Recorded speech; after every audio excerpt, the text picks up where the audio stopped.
concrete short and medium-term policy actions through the National Judicial Policy Making Committee, comprising of all the Chief Justices of the High Courts and the Chief Justice of Pakistan as its chairman. Let me share with you that this journey began with the consultative process involving all key stakeholders, followed by an intense effort to set a meaningful reform agenda. Equally important was to the remote parts of our beautiful country: Gawadar in Balochistan, Ghotki in Sindh, Sadiqabad in Punjab, Dera Ismail Khan in Banu in Khyber Pakhtunkhwa.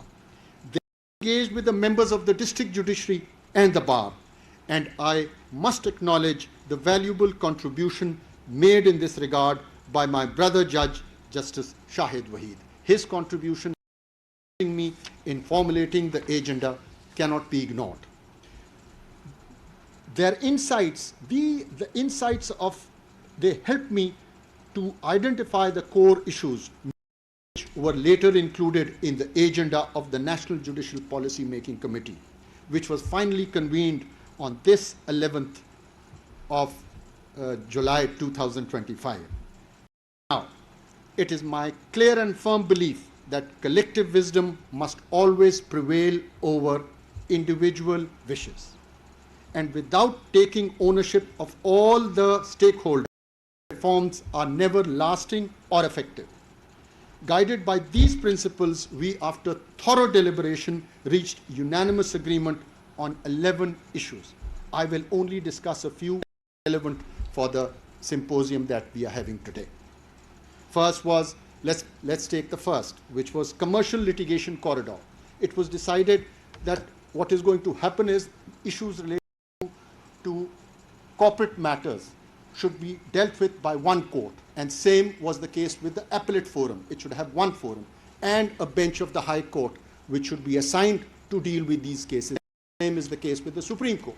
This will bring in consistency in the decisions, and hopefully it will also shorten the period of deciding such cases. We also discussed docket regime, where we discussed whether there should be 2 shifts in courts.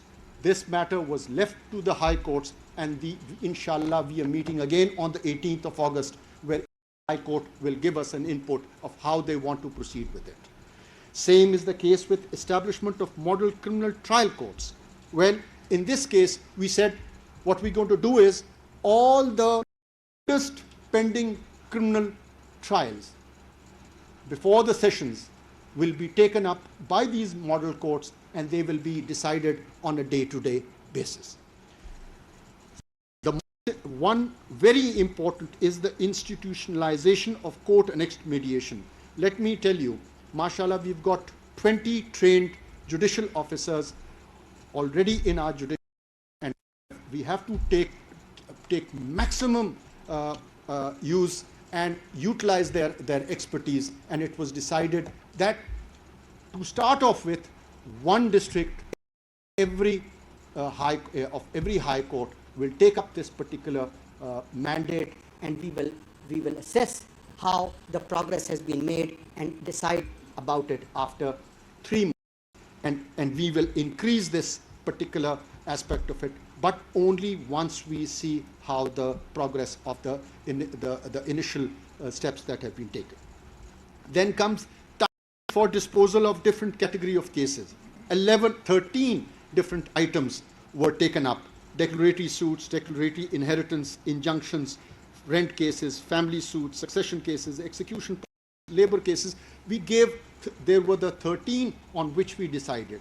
This can be increased later, but to start off with, we started with 13, and the High Courts have been asked to give us the timeline. I think is appropriate. We will inshallah decide it on the 18th. Then comes the Professional Excellence Index.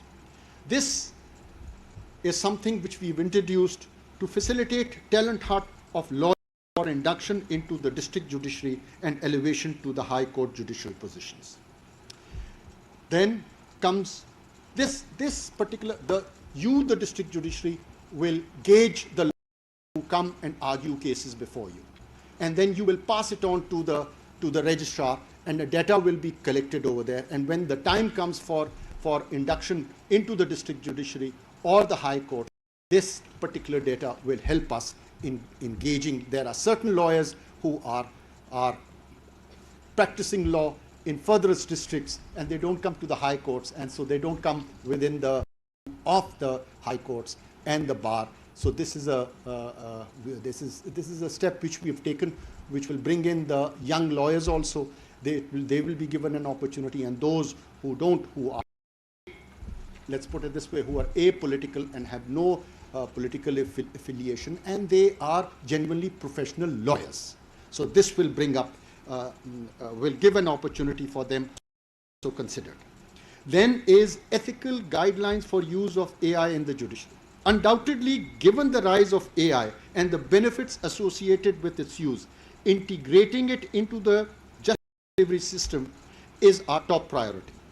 No doubt about that. However, the adoption of AI must not be blind or uncritical, as it raises complex ethical concerns that demand careful consideration. To this end, the National Judicial Automation Committee, a committee comprising of justices of the High Courts and headed by my illustrious brother, Judge Justice Muhammad Ali Mazhar, have been requested to prepare and recommend an ethical framework for the use of AI in the judiciary. We hope that this initiative, along with the willingness of our judiciary to use AI, will enable us to integrate AI into our processes safely and allow us to make our justice delivery system more efficient, transparent, and above all, centric. Now, let's come to some important reforms relating specifically to the well-being of the district judiciary. I'll start with institutional response to external influence on judges of the district judiciary. Mind you, as far as the superior judiciary is concerned, this issue is now with the Supreme Judicial Council, and they are deliberating on how to proceed and to formulate it. But as far as the district judiciary is concerned, we have decided that we will proceed under. Before I tell you how and what the committee has decided, let me tell you about my views on it. It is my dream to see an agreed citizen across our beautiful country to confidently walk into the court of a magistrate or a civil court in his own local tongue, and not be burdened to go to the High Court or to the Supreme Court to seek redressal of his grievances. But to make this, we must ensure that the district judiciary is empowered, protected, and fully supported in discharging its duties. Now, in this regard, you will be pleased to know that the committee has resolved that each High Court shall formulate clear guidelines for members of the district judiciary to follow in case they face any extraneous influence, along with the defined response of the High Courts to counter such instances. I have invited the Chief Justices of the High Courts to consider including the role of the Chief Justice of Pakistan in response framework they choose to adopt, so that the institutional support is strong and unified. The message must be clear to all that the Chief Justice of Pakistan shall stand with and support an independent, honest, steadfast judicial officer, inshallah. Let's come to some less emotional issues.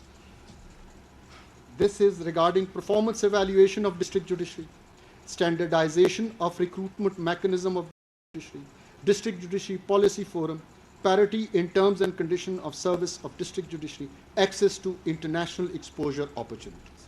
These were issues when I used to go to these remote and meet the judicial officers over there. These were highlighted by them when I met them. Now, it's very easy for us to sit in the Supreme Court and frame policies regarding. No, we decided we're not going to go this way.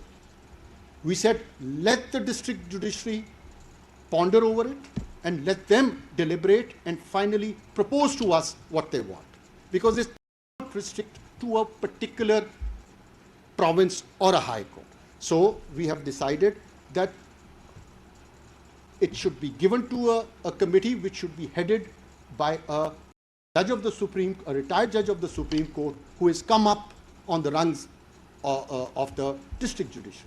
And you'll be pleased to know that it was Mr. Justice retired Rahmat Hussain Jafri Saab who's agreed to take on this task as the chairman of this committee, with Mr. Justice Rozi Khan, Chief Justice of Balochistan, to assist him. Similarly, the registrars of the High Courts and the Director General Federal Judicial Academy, all of them are from the district judiciary. And I hope and pray they seek your guidance in this. And I must tell you that this is something which is very close to my heart. And I hope and inshallah we will be able to give you what you deserve, what you need and what you deserve. Now to some good news also. You will be pleased to know that we are in contact with the Supreme Court of People's Republic of China and the Constitutional Court of Turkey to enter into MOU for judicial cooperation for a period of 5 years. In this regard, the Supreme Court of China, agreeing to the terms of the MOU, has informally committed to host 30 judicial officers of the district judiciary to visit China next year. As for our engagement with the Constitutional Court, our brother Excellency is with us. You'll be glad to know that our first batch of 5 worthy members from the Law and Justice Commission, National Judicial Academy, and from the establishment of the Supreme Court are still on their first trip of 18 days. Hopefully they will be back soon. And I thank you for that, Your Excellency. Respected members of as the Chief Justice of Pakistan has committed to caring for your well-being, he invites you to also commit to the highest ideals of public service. Always be diligent, disciplined, and respectful. Embrace accountability. Empathize with the citizen you serve, and always be polite and humble with them. These standards are not an additional burden, but always for you to honor your role, a role that matters not so much to the judiciary, but to the entire nation. Ladies and gentlemen, now let me appreciate the Federal Judicial Academy for organizing this national symposium under the thoughtful leadership of my brother Judge, Justice Miagul Hassan Aurangzeb. I commend you and your team for this excellent symposium. I also express my deep appreciation to all speakers, panelists, and development partners who have contributed to the dialogue today. The declaration we have adopted today shall serve as a moral compass and a practical catalyst for developing a national judicial well-being framework. To my fellow judges, this day is a tribute to your silent strength. More than that, it is a promise that you are not alone. The entire institution is behind you. And I am fully committed to make your well-being priority of our reform agenda. But let me remind you, institutional changes take time. But I am proud that together we are making steady, thoughtful progress towards a system that serves both the judicial officers and the citizen with integrity and care. Today, by the grace of God, we gave voice to what was long left and felt but rarely said. That changes everything. From here on, may our support match the weight we carry. May Allah Almighty help us all in this noble endeavor. Ameen. Pakistan, Zindabad. Thank you.